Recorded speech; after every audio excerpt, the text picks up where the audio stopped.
너희는 세상의 빛이다. 너희는 세상의 소금이다. 이러한 말씀은 우리가 세상에서 가지는 책임과 영향력을 분명히 알라는 것입니다. 그리고 이러한 책임과 영향력이라는 것이 우리의 존재와 본질로부터 나아가야 한다. 이 말씀을 듣고 있습니다. 이런 맥락과 차원에서 본문의 말씀도 이같이 너희 빛을 사람 앞에 비치게 하여 그들로 너희 착한 행실을 보고 하늘에 계신 너희 아버지께 영광을 돌리게 하라. 이 말씀도 우리의 영향력과 존재에 대한 이야기인 것입니다. 우리의 심령이 가난하고 애통하고 또 긍휼히 여기고 의에 줄이고 목마르는 또 새로운 심령으로서 거듭난 하나님의 자녀로서의 본질에 관한 이야기입니다. 그리고 이것은 세상적 가치에 대한 이야기가 아니라 윤리나 도덕에 대한 이야기가 아니라 우리가 하나님의 자녀로서 세상에 하나님을 보여주는 착한 행실에 대한 이야기인 것입니다. 요한복음 14장 8절에서 11절까지 말씀입니다. 우리 함께 읽겠습니다. 빌립이 이르되 주여 아버지를 우리에게 보여주옵소서. 그리하면 족하겠나이다. 예수께서 이르시되 빌립아 내가 이렇게 오래 너희와 함께 있을 때 내가 너를 알지 못함으로 나를 본 자는 아버지를 보았거늘 어찌하여 아버지를 보이라 하느냐. 내가 아버지 안에 거하고 아버지는 내 안에 계신 것을 내가 믿지 아니하느냐. 내가 너희에게 이른 말은 스스로 하는 것이 아니라 아버지께서 내 안에 계셔서 그의 일을 하신 것이라. 내가 아버지 안에 거하고 아버지께서 내 안에 계심을 믿으라. 그렇지 못하겠거든 행하는 그 일로 말미암아 나를 믿으라. 아멘. 빌립이 예수님께 하나님 아버지를 보여달라고 하자 예수님께서 나를 본 자가 아버지를 보았다. 나를 보면 아버지를 볼 수 있다. 그렇게 해서 모르겠거든 내 행하는 일을 봐라. 내 행하는 일이 아버지의 행한 일이다. 예수님께서 행하시는 그 일이야말로 하늘 아버지의 성품과 인격 또 그분의 기뻐하심이 무엇인가 잘 보여주는 것이다. 똑같은 것이다. 이런 말씀을 하시는 것입니다. 그래서 모든 하나님의 자녀가 하나님의 자녀의 노릇을 하는 것은 존재 그 자체의 본질에 대한 이야기인 것입니다. 거듭난 심령이 불신자와 구별되는 어떤 특징이 있는 그러한 본질에 대한 이야기입니다. 에베소서 4장에는 이렇게 믿는 자와 믿지 않는 자, 그 불신자와의 차이를 조금 더 구체적으로 비교하고 있습니다. 에베소서 4장 17절에서 24절 말씀입니다. 그러므로 내가 이것을 말하며 주 안에서 증언하노니 이제부터 너희는 이방인이 그 마음에 험한 것으로 행한 같이 행하지 말라. 그들의 총명이 어두워지고 그들 가운데 있는 무지함과 그들의 마음이 굳어짐으로 말미암아 하나님의 생명에서 떠나 있도다. 그들이 감각 없는 자가 되어 자신을 방탕하게 방임하여 모든 더러운 것을 욕심으로 행하되 오직 너희는 그리스도를 그같이 배우지 아니하였느니라. 진리가 예수 안에 있는 것 같이 너희가 참으로 그에게서 듣고 또한 그 안에서 가르침을 받았을진데 너희는 유혹의 욕심을 따라 썩어져가는 구습을 따르는 옛사람을 벗어버리고 오직 너희의 심령이 새롭게 되어 하나님을 따라 의와 진리의 거룩함을 지으심을 받은 새 사람을 입으라. 아멘. 그러니까 옛사람을 대표한 것은 무지한 것입니다. 감각이 없는 것입니다. 이런 것들은 다 예수 믿는 사람을 특징 짓는 빛과 소금 이 단어들과 대조되는 것들입니다. 불신자들이 무지하다는 것은 어두워서 보지 못하는 것과 연관되어 있습니다. 감각이 없다는 것은 썩고 있다는 것입니다. 썩고 있는데 모르다는 것입니다. 이처럼 썩는 것, 어두운 것 모두 다 우리와 대조되는 불신자의 특징이라 하겠습니다. 성경에 자주 등장하는 나병, 문둥병을 생각해 보십시오. 나병의 제일 무서운 증상은 살점이 썩어져 떨어져 나가는데도 아무 감각이 없다는 것입니다. 여기서 감각이 없다는 것은 그 살점이 떨어져 가는 것을 못 보는 것과도 동일한 표현입니다. 그래서 불신자들은 병에 대한 감각이 없고 잘못이 있는데 그것을 못 보는 것입니다. 이것과 대조되는 것이 소금이고 빛인 것입니다. 그러면 우리는 어떤 자들입니까? 우리는 어떻습니까?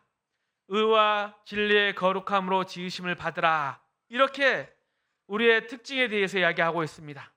진리라는 것은 무엇이겠습니까? 분별하는 것입니다. 올바른 분별을 진리라 하겠습니다. 거듭나지 못한 심령들은 자신이 감각 없는 자가 돼서 자신의 인생을 허랑방탕하게 낭비합니다. 썩고 있지만 모르고 있는 것이고 그저 거기에 자신을 놓아두고 있는 것입니다. 그러나 우리는 그렇지 않습니다. 우리 심령에 살아있는 감각이 있어서 애통하고 의에 줄이고 목마른 거룩한 욕구가 있는 것입니다. 그래서 날로 생명을 향해서 진리를 향해서 나아가길 원하고 바꿔가길 원하는 것입니다. 그런데 이런 의와 진리, 거룩함이라는 것은 세상에서 말하는 윤리와 도덕이 아니고 24절의 말씀처럼 하나님을 따라 정의되는 것입니다. 하나님을 따라 정의되는 의와 진리, 거룩함을 추구하는 자, 그런 자가 바로 우리인 것입니다. 우리가 썩어짐과 흑음에서 벗어난 것은 하나님을 외면하고 하나님을 거부하던 자리에서 십자가 예수를 통해서 하나님 안으로 들어오게 된 것입니다. 그래서 의와 진리, 거룩이라는 단어들이 세상적 가치의 단어가 아니라 하나님과의 관계에서 하나님의 말씀이란 차원에서 우리에게 가치를 가지는 것입니다. 믿는 자의 이 의와 진리, 거룩이 어떻게 하나님과 깊이 연결되어 있는지 말씀을 통해 보겠습니다. 골로새서 1장 9절에서 12절의 말씀입니다. 이로써 우리도 듣던 날부터 너희를 위하여 기도하기를 그치지 아니하고 구하노니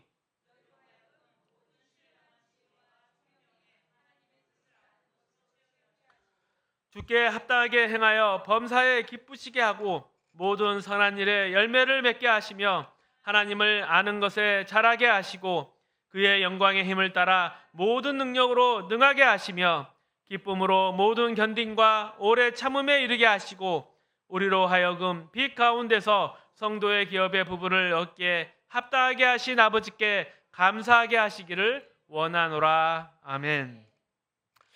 그러니까 9절처럼 하나님의 뜻을 아는 것이 지혜이고 총명인 것입니다. 세상에서 말하는 지혜나 총명은 자신이 원하는 것을 얻는 능력을 이야기하는데 그런 것이 아닌 것입니다. 하나님을 뜻을 알고 하나님을 기쁘게 하는 것이 지혜이고 총명한 것입니다. 그리고 선한 것이 무엇입니까? 그것은 하나님의 뜻에 합당한 것입니다. 그래서 이렇게 지혜와 총명 그리고 선한 모든 것은 하나님을 아는 일과 결부되어 있는 것입니다. 하나님을 알고 하나님의 말씀에 근거하여 하나님을 따르고 하나님을 본받아 하나님을 기뻐하시는 일들을 추구하는 것이 의이고 진리고 거룩이고 선함인 것입니다. 모두 다 하나님과 관계된 것입니다. 그리고 이런 것들이 다 예수 믿는 자의 존재와 본질의 내용을 채워야 합니다. 하나님을 따르고 하나님을 기뻐하고 하나님을 사랑하는 이런 것이 신앙의 본질이기에 만약 하나님을 떼어놓고 세상적 가치에 근거한 선행이나 오름을 한다면 그것은 그저 자기 치장밖에 안 되는 것입니다. 이것이 마태복음의 저자 마태가 가장 관심을 두고 하고 있는 이야기입니다. 마태가 이 복음서를 쓰면서 첫 번째 목표로 둔 것이 동족인 유대인들의 잘못된 신앙관을 지적하는 것이었습니다. 유대인들은 하나님과 관계없이 자신들이 가진 신앙을 자기 치장과 자기 직명으로 썼습니다. 대표적인 싸움에 이런 것들이 있습니다. 마태복음 9장 10절에서 13절 말씀입니다. 예수께서 마태의 집에서 앉아 음식을 잡수실 때 많은 세리와 죄인들이 와서 예수와 그의 제자들과 함께 앉았더니 바리새인들이 보고 그의 제자들에게 이르되 어찌하여 너희 선생은 세리와 죄인들과 함께 잡수시느냐? 예수께서 들으시고 이르시되 건강한 자에게는 의사가 쓸데없고 병든 자에게라야 쓸데가 있느니라. 너희는 가서 내가 긍휼을 원하고 제사를 원하지 아니하노라 하신 뜻이 무엇인지 배우라. 나는 의인을 부르러 온 것이 아니요 죄인을 부르러 왔노라 하시니라. 아멘. 예수님께서 메시아로 오셨습니다. 그러나 유대인들은 거부했습니다. 그들은 자기들이 구원이 필요한 자라고 생각하지 않았습니다. 구원은 이미 받아놓은 것이고 그들에게 필요한 것은 이제 보상이라 생각했습니다. 그러나 예수님은 보상받을 만한 자가 아무도 없고 모두 다 구원을 받아야 할 자만 있다, 이렇게 말씀하십니다. 그래서 유대인들이 예수님께서 죄인들의 집에 들어가시는 것을 보고 시비를 거는 것입니다. 그러나 스스로 의인이라고 주장하는 바리새인들을 향해 예수님의 말씀은 너희가 말하는 죄인과 너희가 말하는 의인이라는 것은 별다른 차이가 없다. 내가 이들에게 찾아가는 것은 모두 다 똑같기 때문이다. 모두가 죄인이기 때문이다. 이 말씀을 하는 것입니다. 모두가 똑같고 모두가 죄인인데 이것을 모르고 있다면 하나님의 자녀라는 표를 어떻게 내겠습니까? 그것은 난 너와 다르다입니다. 난 너와 다르다. 이 다름은 잘못된 우월감에 의한 다름인 것입니다. 새로 거듭나서 새로워진 심령으로 무지하고 허망하여 감각 없는 자가 아니라 이제 의와 진리와 거룩으로 돌아온 그 다름이 아닌 것입니다. 이 얼마나 중요한 지적입니까? 골로새서나 에베소서의 말씀대로 의와 진리의 거룩함으로 지으심을 받은 새 사람은 썩어져가는 구습을 쫓는 옛사람과 비교됩니다. 새 사람은 하나님을 따라입니다. 하나님과 연결되지 않고 혼자서 세상적인 가치로 자기 치장과 자기 증명을 하는 것은 죄인의 특성입니다. 지금 마태가 지적하고 싶은 너희는 세상에 비치고 너희는 세상의 소금이며 너희의 착한 행실로 너희의 하나님 자녀 된 것과 하나님의 하나님 되심을 보여라는 것입니다. 우리의 변화된 심령이 하나님과 연결되어야 합니다. 하나님 사랑, 이웃 사랑으로 연결되어야 하는 것입니다. 제대로 하나님을 사랑하면 당연히 이웃 사랑으로 나오는 것입니다. 하나님과 관계되지 않는 차별과 남다름은 자기 증명이며 이것은 곧 이웃을 잡아먹는 것으로 나온다는 것입니다. 요한복음 13장 말씀입니다. 함께 읽어보겠습니다. 새 계명을 너희에게 주노니 서로 사랑하라.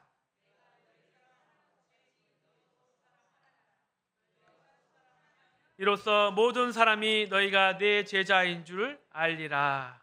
아멘. 이 말씀은 뭔가 새로운 명령이 아닙니다.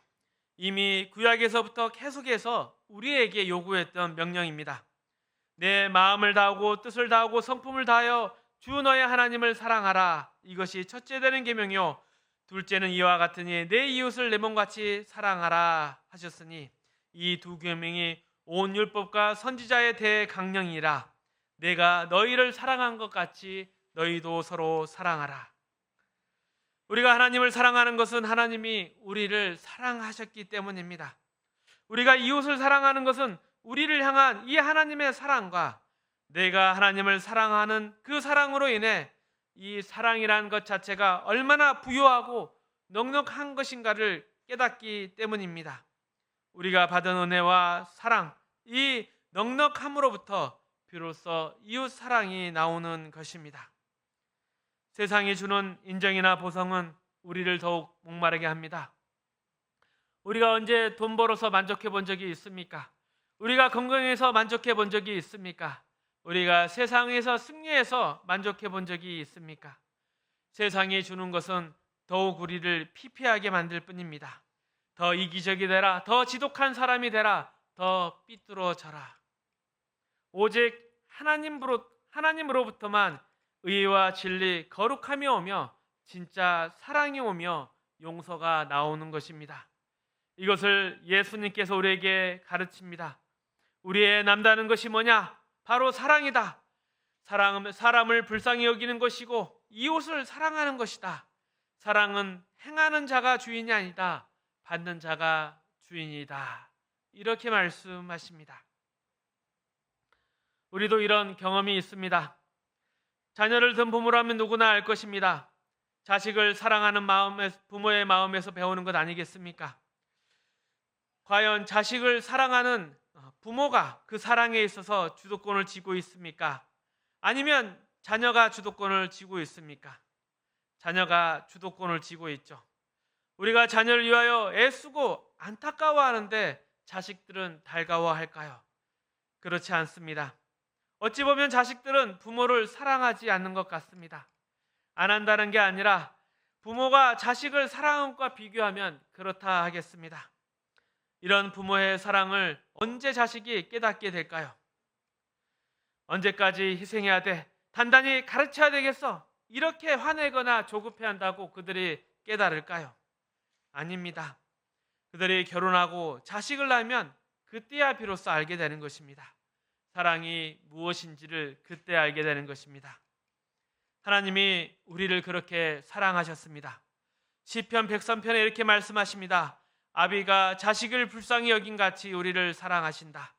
우리의 행동대로 갚지 아니하시고 우리의 처지대로 보상하지 않으신다. 하나님이 우리의 체질을 아십니다. 우리가 누구인지 아십니다. 우리를 불쌍히 여기십니다. 이 모든 것은 부모가 가지는 마음입니다. 그리고 그 자리에 서 계십니다. 이것이 우리가 본받아야 될 믿는 자의 본질인 것입니다.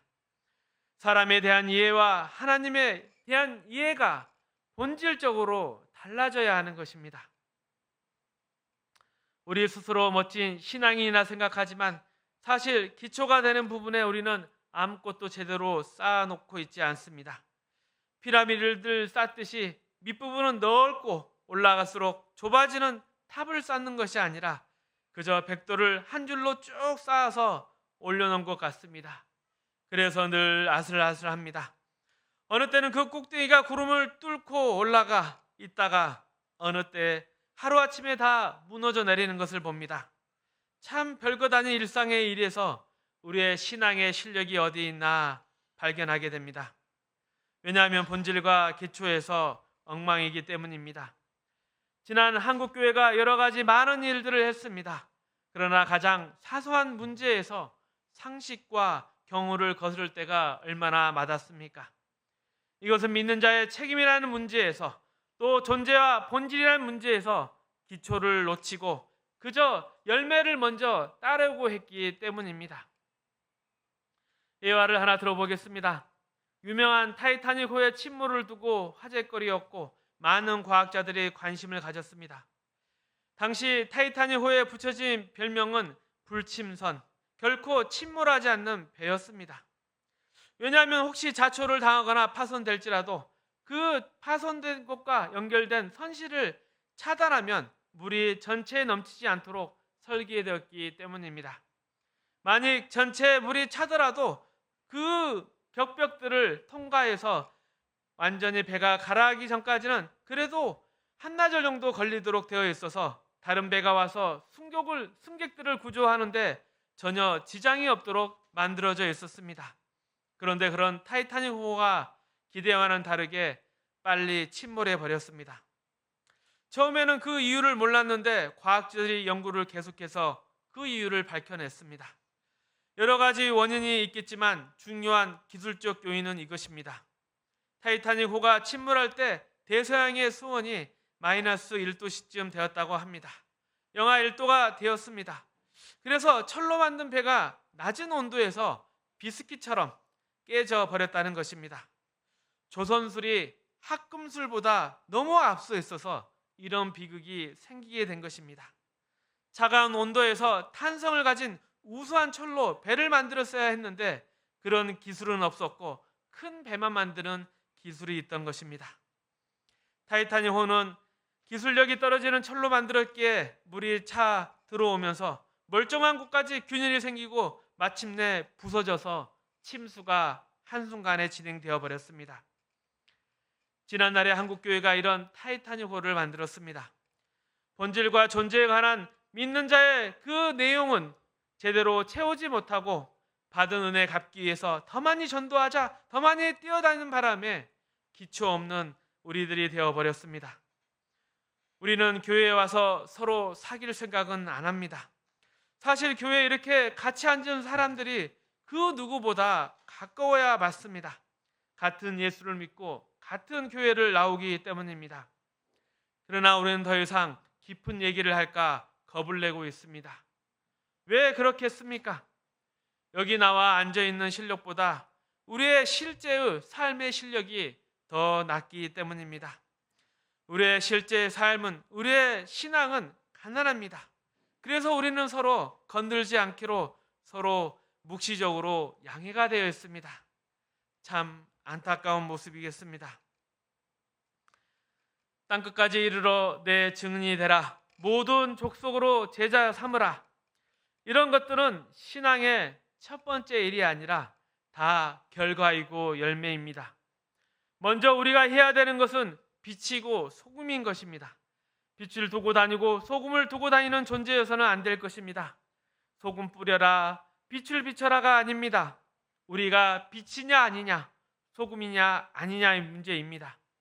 우리가 서 있는 자리에서 우리가 소금 되는 이 역할을, 또 빛이 되는 이 역할을 거절할 수도 핑계댈 수도 없는 것입니다. 마치 빛을 감출 수 없는 것과 똑같습니다. 빛이 비칠 수밖에 없고 소금은 소금일 수밖에 없듯이 우리가 서 있는 곳에서 우리는 믿는 자일 수밖에 없으며, 당연히 서 있는 자리에서 하나님을 따라 의와 진리와 거룩함으로 지으심을 받은 새 사람의 정체성과 영향력이 있어야 합니다. 이러한 말씀을 들으니 과연 하나님의 말씀은 좋습니다. 제가 그것을 어떻게 실천해야 될까요? 이렇게 물으시는 분이 있습니다. 그러면 저는 이렇게 대답을 해드리겠습니다. 네, 하나님의 자녀로 빛과 소금으로 내가 서 있는 자리에서 그 책임을 다하는 것은 그저 옆 사람에게 좋은 친구가 되어주는 것입니다. 먼저 옆 사람과 친해지십시오. 어떻게 친해질 수 있을까요? 그냥 받아주는 것입니다. 있는 그대로 들어주는 것입니다. 가르치거나 지적할 필요가 없습니다. 기회를 주면 되는 것입니다. 제가 저희 아들과 요리를 함께하는 취미를 가지려고 했습니다. 그러자 한번 만들고 나자 아이가 하는 말이, 아빠는 요리하면 말이 많아져 이야기를 듣습니다. 있는 그대로 받아주면 되는 것입니다. 그리고 또 설령 그 요리를 망친다 하더라도 옆자리에서 그것을 같이 먹어주면 되는 것입니다. 그러면 다음번에도 아빠 함께 요리해요, 우리 친구처럼 같이 지내요 라는 말을 들을 수 있는 것입니다. 우선은 옆 사람에게 친한 친구가 되어 주십시오. 아내에게, 또 가족에게, 또 직장에서 만나는 모든 사람들에게 친구가 되어 주시고 그냥 받아 주십시오. 그 과정과 기회는 하나님께 맡기셔도 됩니다. 내가 이렇게 변했듯이 저 사람도 변할 것이다 라는 기대와 소망으로 먼저 친구가 되어 주십시오. 말씀을 맺겠습니다. 요즘 세상은 위기라는 말이 너무나 흔합니다. 경제와 사회, 윤리와 도덕 모든 것이 무너지고 있습니다. 어느 곳에서나 부정과 부패가 있습니다. 아무도 정직하게 책임지려 하지 않고 자기 자리를 지키는 사람이 없습니다. 모두 부정부패하기에 아무도 나라 걱정하지 않고 아무도 시대 걱정을 하지 않습니다. 그렇다면 우리는 무엇을 해야 할까요? 우리의 믿는 자로서의 책임을 제대로 하라. 자, 우리 주먹 쥐고 밖에 나가서 손에 십자가 들고 예수를 전합시다. 이렇게 돌아다니자는 얘기가 아닙니다. 어떤 명분이나 운동으로 떠들지 말고 우리의 자리에 가만히 앉아서 우리가 존재하는 소금이고 빛인 것을 확실히 하고 그 역할을 잘 담당하자는 것입니다. 이러한 의인이 있다면 소돔과 고모라가 의인 10명이 없어서 멸망당하는 일이 이 땅에 없을 것입니다. 소돔과 고모라의 의인은 롯 하나밖에 없었습니다. 9명이 모자라서 멸망당한 것입니다. 이 나라, 이 세상도 마찬가지입니다. 의인 10명이 있으면 하나님이 멸하시지 않을 것입니다. 그런 의인 10명이 있는지 아슬아슬한 것 같습니다. 믿는 자의 특권, 그 책임을 인식하여 우리의 신앙을 어떤 행동으로 때우지 말고 본질과 존재로서 서 있는 자리에서 그 책임을 잘 감수하시길 바랍니다. 그래서 우리로 말미암아 하나님이 은혜를 베푸시고 기적을 행하신 일들을 우리 삶에서 다른 사람들이 볼 수 있기를 주님의 이름으로 축복합니다.